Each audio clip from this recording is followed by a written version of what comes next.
We're going to do something a little bit different today. Like not talk about the truck? Oh, I wish. I wish. Not to beat a dead Ford, but today we're going to give you something that a few of you have asked for and a lot of you really need, and we need to get put out there to set the story straight of what has really happened with our Ford truck. So we are going to briefly go through the timeline, a little bit about where our head was at, and try to figure out what the heck Ford was thinking along the way. Sound good? It sounds really good to me because, and I think a lot of people need it because a lot of people don't watch the videos all the way through. We get it. Yeah, we understand. Some of them are fairly lengthy and it just turned out that way. We don't like making long videos. But so we get a lot of questions and comments on people saying, well, you know, you should just do this, or why don't you do this? Or why haven't you done this? And we just want to say, why don't you watch the video? Because it's in there. So this is going to be a shorter video, recap, timeline. So try to stick with it till the end so that you'll get the full story right up to October 7th. That's right. Yes, the 7th of October. And for those of you who've asked for it, no cute voices, tunes. No cute clips. Yeah, we'll hit a lot of your questions on the way, and we're still pouring through comments, guys. This whole adventure really started on June 20th when we were at a Airstream rally in Dolores, Colorado. Such fun. It was great. It was so fun. We were showing off the truck. Yeah. It was a big hit. On June 24th, we were headed to basically Provo, Utah. We were going to stay there, let me work for the week. We got just south of Moab, and we could feel the air change inside the truck. And we're like, holy crap, what was that? And so, like, I think the air conditioning just went out, because when it's 100 degrees, it's I think it was 100, easy to 102 in Moab that day. So we drove a little farther. We tried turning the air off and turn it back on. That worked. He's an IT for a guy. while. Turn it off and back on again. We even rebooted. We pulled over. Turned it off, turned it back on again. We sat in a traffic jam for 2 hours, and the air worked a little bit in there, enough that we didn't die. Yeah. Obvi. So we got to our spot up Provo Canyon. The next day, that would have been June 25th, despite what my notes said. Typo. Took it to Larry H. Miller in Provo to have them check it out and see what's wrong. At this point, we're traveling on vacation. And we're going to be on the road for 2 months. Right. And we have no idea that this is not something that can't just be fixed when he takes it to Provo. I figured he's going to take it to the dealer and he's going to come back home with air conditioning. Yeah, you got a refrigerant leak. Yeah, we had no clue. Larry H. Miller took it in and diagnosed it and parked it in the back lot. And after a couple of hours, I could see where my truck was. I went and said, do you think you'll get to that truck today? And they said, oh, is that the big red truck? Yes. Yeah, we already diagnosed that, and it's a bad compressor. Okay, I was a little put out by having to wait in the waiting room for 2 hours. Why didn't they come and tell me, hey, we looked at your truck. It's the compressor. Anyway, they said that is on indefinite back order. We could not stay indefinitely in Provo, so we said, if you order that, can you have it sent to Bellingham? Because we were going to be in Washington. No. Whoever orders the part gets the part. They're independently owned. They're not going to send the order a part for another Ford dealer. No problem. So, yeah. No problem. I didn't have an issue with that. I told them, do not order the compressor. We are passing through. And they said, well, we can order it. Maybe it'll be here when you get back. No, let's not do that. Thanks to suggestions from some of you, we did contact Ford Corporate and got a Ford truck concern specialist, is what it is, an assigned Ford rep to help us through this process of we're on the road, we need air conditioning. So we stayed there for the week. I set up an appointment online with Bellingham Ford in Washington because we were going to Washington. And we had a brief stop in Yellowstone where we really didn't miss the air much. Yeah, because it was nice there. It was beautiful. We missed it on the way from Yellowstone to Washington because heat wave across the country. Yeah. Yeah. That was hot. That was the start of the heat wave. It was not great, but we made it. It was just a few days. The morning of July 8th, my appointment with Bellingham Ford, they called just as I was about to get in the truck and drive there. They were half an hour away, and they said, we're very busy. We can't get you in this morning. We can get you in on the 16th. Yeah. Which was a week from, which was 8 days from away. Yeah. Because that was a Monday. And it was the next Tuesday. Yeah, it was the next Tuesday that they could. So. And we were only going to be there for 3 weeks. So now we've already lost 8 days of that 3 weeks, hoping to get the part shipped there. We understand. People get busy, appointments get changed. We'll leave that at that. So on the 16th, I took the truck in. They did the diagnosis on it and said it's the clutch coil. That was what they were going to replace first. I know there was talk about the compressor, but Ford said, do the clutch coil Ford first. told them, yeah. If that doesn't work, do the compressor. Yeah. And this is really when my issues with Ford started was, if that doesn't work, try something else instead of, just fixing the problem. And now, a word from our sponsor. Just kidding. We don't have any sponsors. It's just us. Since we don't have any sponsors, and this is literally a hobby for us, it would mean a lot to us if you would subscribe to the channel and give us a thumbs up. Let us and YouTube know, and everybody else know, that you like the videos, that you at least can tolerate the content we're putting out. We would greatly appreciate it. And now, back to the show. They said that they could order the clutch coil and it would likely be in possibly around the 12th of August. Which we weren't going to be in that area anymore. We were moving south, and we were going to be about 3 hours south. But okay, at least we're only 3 hours away. Right. So on August 8th, our assigned Ford truck concern specialist called to say Bellingham had the part. Yay. So I called Bellingham Ford, and they said, we don't see it here. Let us look around. We'll give you a call by the end of the day. I called them back about 20 minutes before closing time, and they were able then to track down the part and said that they had it. When I called back and they found the part, they said they could maybe get me in on the 15th. This is the 8th. And if not the 15th, hey, maybe the 13th, but probably the 15th. They just weren't sure. They were going to call me on the 12th to let me know if I could bring it in on the 13th. Hey, guess what? They didn't call me. I called them about 20 minutes before closing time and said, I'm going to be there tomorrow morning. I'm driving 3 hours up. And through Seattle. Yeah. We didn't know if I was going to spend the night there, if I was going to be able to get a loaner, if they were even going to be able to look at it, but we had to try because everything was basically on fire in the Southwest by this time. Not literally, but it was pretty darn hot. So they did work on it on the 13th. They did replace the clutch coil, and it did not work.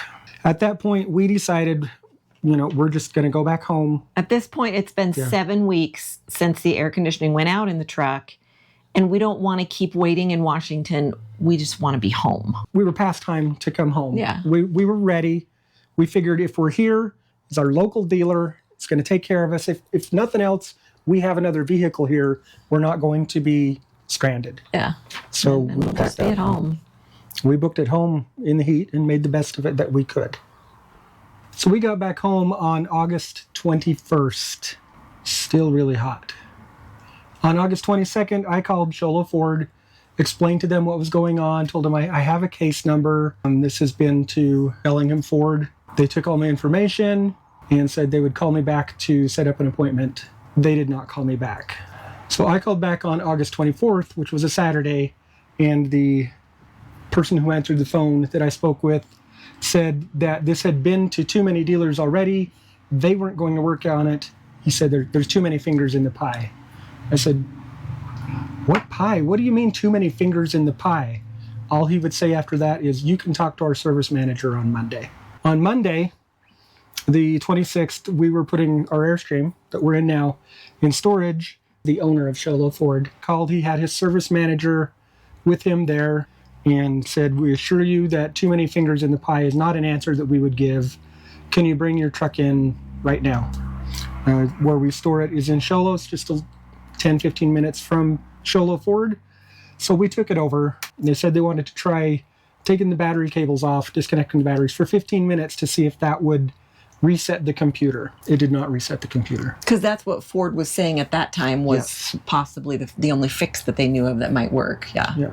So we talked a little bit more. They came back with, well, if you can, stay for a little while, we'll run a diagnostic on it. Absolutely. We just want to get this thing fixed. So they came back a little while later, said the diagnostics say to replace the clutch coil. And we're like, they just did that. And to their credit, they said, well, we can tell that is working. That is obviously not the problem. We can see it working. It's right there working. They didn't know if Ford would let them get a new compressor since the diagnosis came back clutch coil, but they would try. They called back shortly thereafter and said, we were able to order a compressor. Let's get you an appointment for September 12th.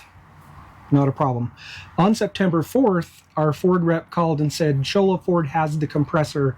You should set up an appointment. I said, we already have one for the 12th. Not a problem. On the 11th of September, Sholo Ford called me and said, hey, we have you for 8 o'clock in the morning appointment. Are you going to be there? You betcha, buddy.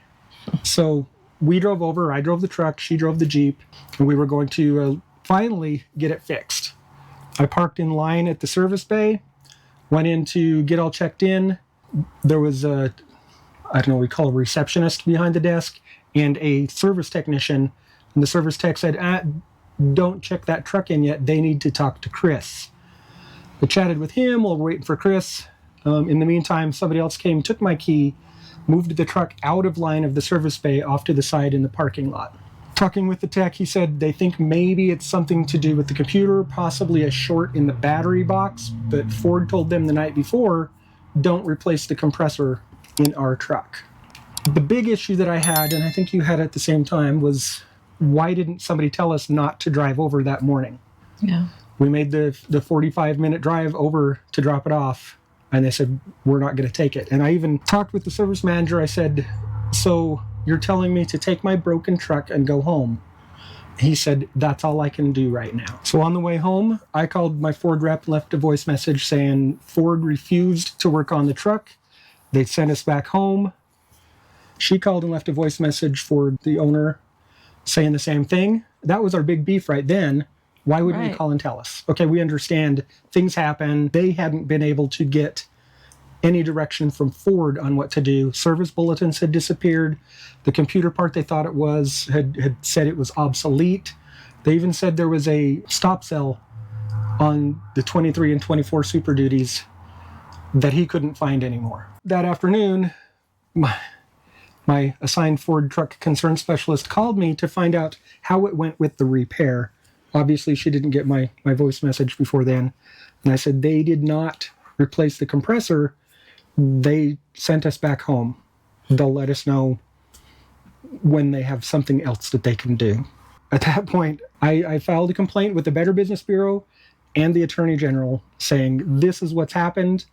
I either need to get this, fixed or, do a buyback. I can't just be paying this much money to not have a truck. On the morning of September 26th, I received a call from our Ford truck concern specialist, and she kind of indicated that maybe the dealership had told her that we refused to have service. She's a little tough to follow. And I couldn't believe it. Cindy was like, did she just say that? And I'm like, no, she can't possibly have said that. We went on about our day, and then I got an email from the Better Business Bureau. The reply from Ford was that we had an appointment on September 13th. It was on the 12th when we showed up, and we had denied to have the truck fixed. Did I say that right? We denied service. We wouldn't let them put the compressor in. But that's not true. That's what they said. That's what the owner of Sholo Ford told them. That's what the owner of Sholo Ford told them.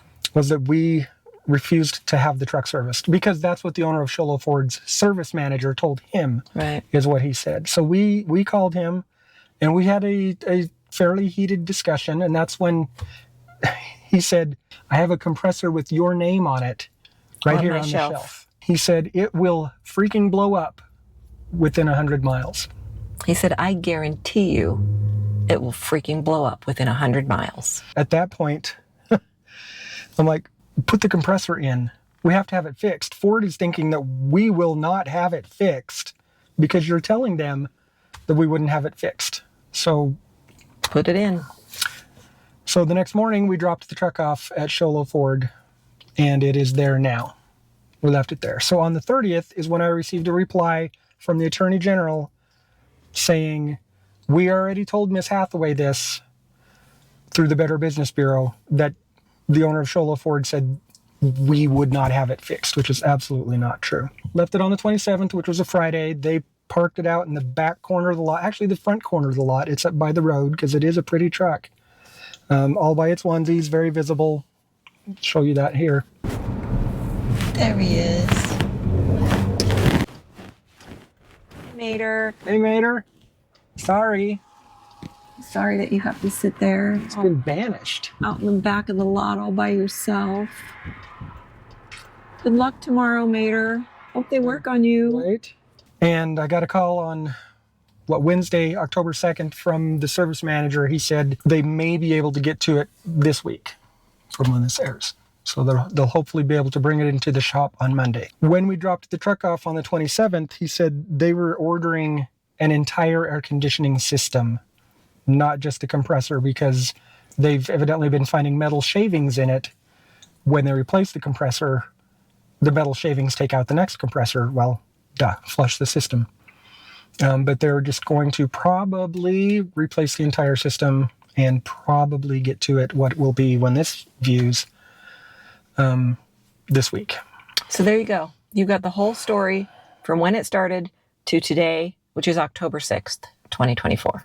So we want to talk a little bit about some of the comments and suggestions that have come in. Well, let's just do this now. We want to address a few of the comments that we've received, because overwhelmingly we're hearing the same thing. One, contact the Better Business Bureau, contact the Attorney General. We have not really been happy with any of the results. They're just like an in-between. Hey, Ford, D said this. Ford says now. He said that they wouldn't get it fixed. So now we have to come back and say that's a lie. So one of the things we want to address is dealer hopping. Somebody said, well, you can't take it to that many dealers and expect them to want to work on it. We took it to Larry Miller. They said, this is the problem. We said, thank you. We can't wait indefinitely. We took it to Bellingham. They said, this is the problem. We waited around for them to fix it.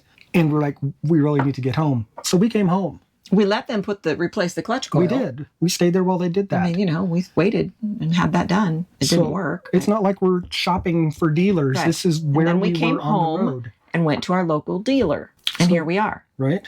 Another thing that we want to address is overwhelmingly, we have comments from people saying, take it back to the buying dealer. Right. You should be taking this to the buying dealer. You should not be going to these other dealers. You need to go to the dealer you bought it from.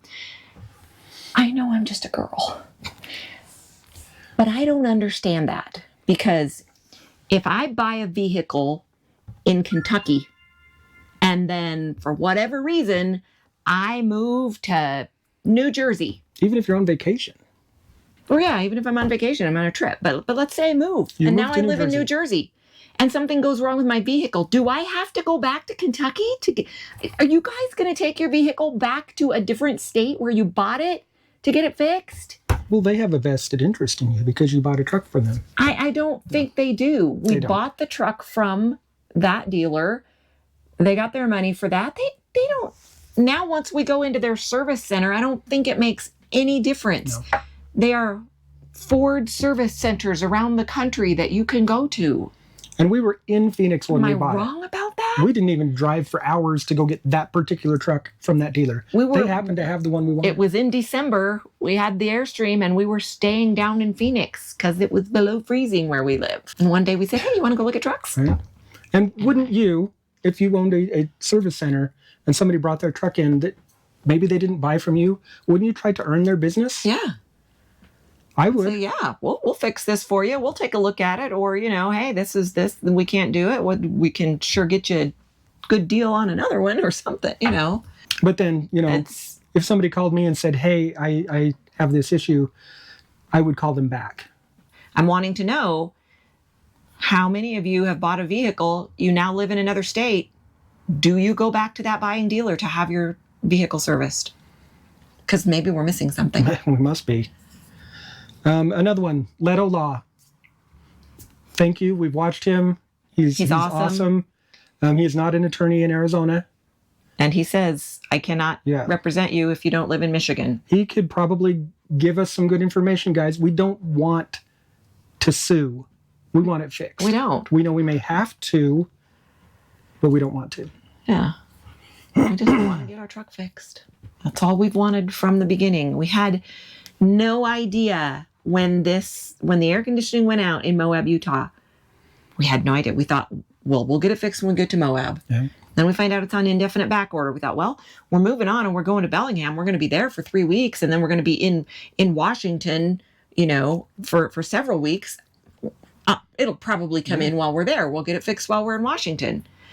7 weeks later, we're just like, okay, it's been 7 weeks now. Let's just go home, I mean, and it really wasn't until we got home that we started getting the feeling that they don't want to fix our truck. They don't and know we how. don't know why. Yeah. So we didn't know. We didn't know this was going to happen. We didn't know this was going to become the nightmare that it has been. We're not the kind of people that just go out and sue. Right. Never sued anybody or anything, and I hope never to. We just want our truck fixed. That's all we want. It shouldn't be too much to ask. Yeah. Oh, and the other thing we wanted to address is overwhelmingly we get a lot of comments, and we've had so many nice comments of people saying, "Don't sell the Airstream. Don't give up RVing.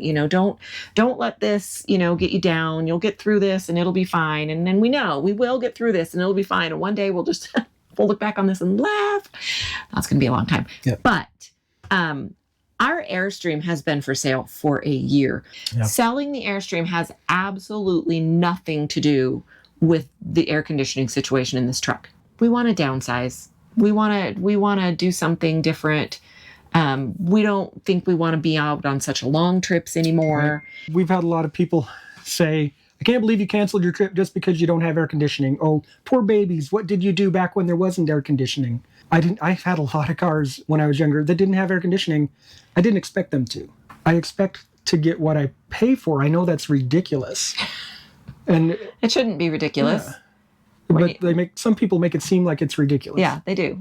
You never know when Ford's going to say, "Hey, bring that truck in." Right. And see, you don't know what else is going to break on it. So far we've gotten an incorrect diagnosis that didn't fix the issue. I'm not comfortable taking this truck on any type of trip until I know it's fully functional again. And 3, I don't know what number or letter you were on. Oh, the rally is in Sedalia, Missouri. We live in northern Arizona. And so spoke to one of our dear friends that are there in their Airstream at the rally the other day, and told him to have a good time, blah, blah, blah. And she says, "Oh my gosh, it's so hot here right now. It's 90 degrees. We're dying." And okay, Missouri, 90 degrees, and I'm sure quite a bit of humidity. Yeah.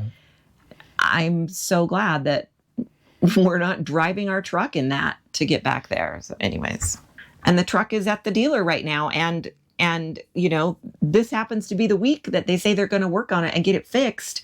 So, Dee's intuition to cancel our plans to go to rally was a good idea because we're getting the truck fixed. Hopefully. So why don't we take it to an independent shop and have them do it, and then sue Ford for the repairs cost that they made? It doesn't work like that.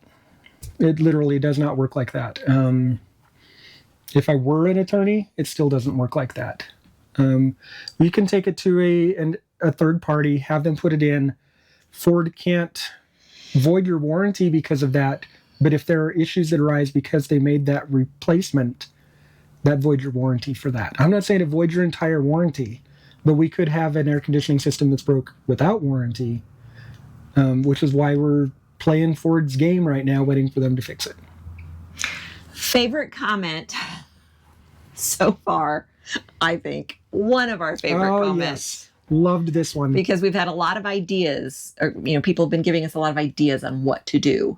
And one person said, "Take off the radiator cap, put a new truck under it."